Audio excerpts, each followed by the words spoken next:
Pour les plus courageux, on va passer à la correction du défi 2. Alors bon, là, la consigne, elle sort pas en entier à l'écran.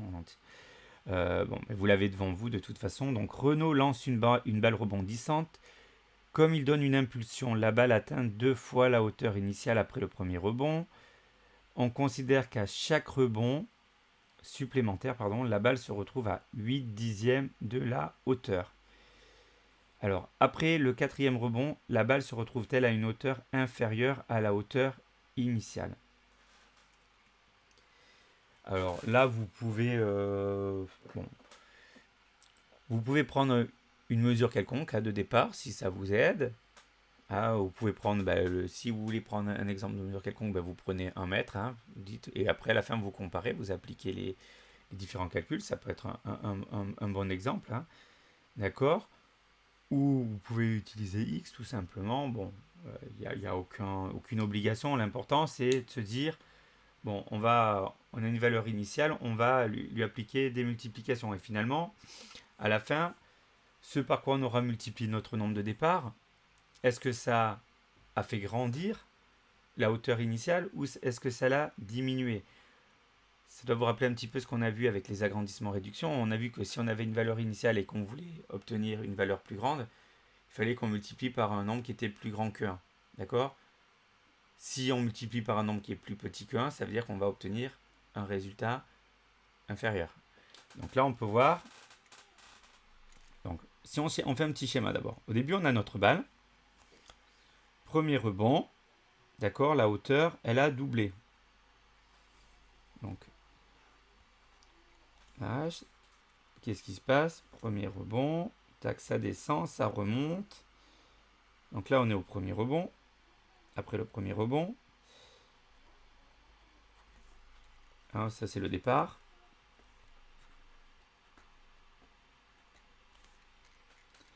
Donc là, on est au double de la hauteur. D'accord? Donc là, on a multiplié par 2. Ok? La balle, elle redescend. Elle va remonter. Elle va se retrouver au 8 dixièmes de la hauteur précédente. D'accord? Donc, regardez, imaginons si on prend 1. Donc, on est à 1. On a fait x2. Maintenant, on veut prendre 8 dixièmes de ce résultat. Donc, on va faire x 8 dixièmes pour prendre 8 dixièmes de quelque chose. Ok? Donc là, on était après le premier rebond. Là, c'est la hauteur après le deuxième rebond. On est descendu. D'accord? Et on revient au 8 dixièmes. Donc, deuxième rebond. La balle, elle est en haut. Elle va redescendre, elle va retaper, elle va remonter au 8 dixièmes de cette hauteur-là. D'accord? Donc en fait, du résultat de 1 fois 2 fois 8 dixièmes. On fait encore fois 8 dixièmes. Donc là, c'est la hauteur qu'on va atteindre. D'accord? Après le troisième rebond. Ok? Et donc, on va encore faire de nouveau un rebond. La balle, elle va remonter. Alors, je ne sais pas, est-ce que je suis au-dessus ou en dessous de la valeur initiale? Donc, je vais recalculer 8 dixièmes de tout ce qui est avant. Et donc, voilà où j'en suis après le quatrième rebond. On avait 1 mètre par exemple au départ. 1 fois 2 fois 8 dixièmes fois 8 dixièmes fois 8 dixièmes. Ok. Donc, si on fait notre calcul, c'est 1 sur 1 fois 2 sur 2 fois 2 sur 1. Donc, on pourrait dire tout simplement, ça fait 1 fois 2 fois 8 fois 8 fois 8 sur 10 fois 10 fois 10. D'accord? Alors, vous pouvez calculer ce que ça donne 1 fois 2 fois 8 fois 8. Tout simplement, 2 fois 8 fois 8 fois 8. Ça donne 1024 sur 1000. D'accord? Donc 1024 sur 1000, on peut le calculer facilement, ça fait 1,024. C'est plus grand que 1. D'accord?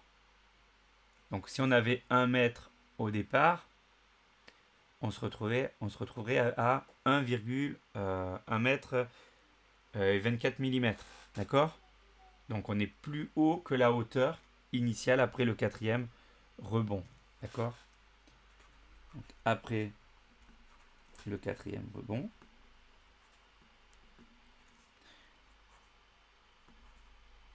la balle se retrouve à une hauteur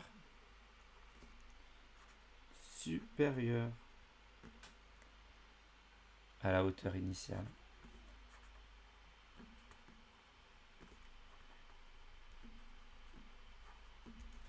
Et si au lieu de mettre 1 mètre, ben, j'avais pris une longueur quelconque, en fait ça changeait quoi là dans mon calcul au départ? Juste ici, ben, je mettais x au départ. Donc ça veut dire qu'à la fin je me retrouvais avec 1,024x. D'accord? J'aurais eu un x qui traînait, un fois x. Donc il restait à la fin, j'aurais eu 1,024x. Donc si j'ai x au départ et qu'à la fin j'ai 1,024x, j'ai plus qu'au départ. D'accord? Puisque x est multiplié par un nombre qui est plus grand que 1. Donc dans tous les cas, je suis à une hauteur supérieure. D'accord? Là, si j'ai x au départ, on obtient 1,024 fois x. D'accord? Là, c'est plus grand que 1. Donc la hauteur initiale, elle a subi un agrandissement. On peut voir les choses comme ça. Ok? Donc on est à une hauteur supérieure. Voilà pour le défi 2 et pour les plus courageux.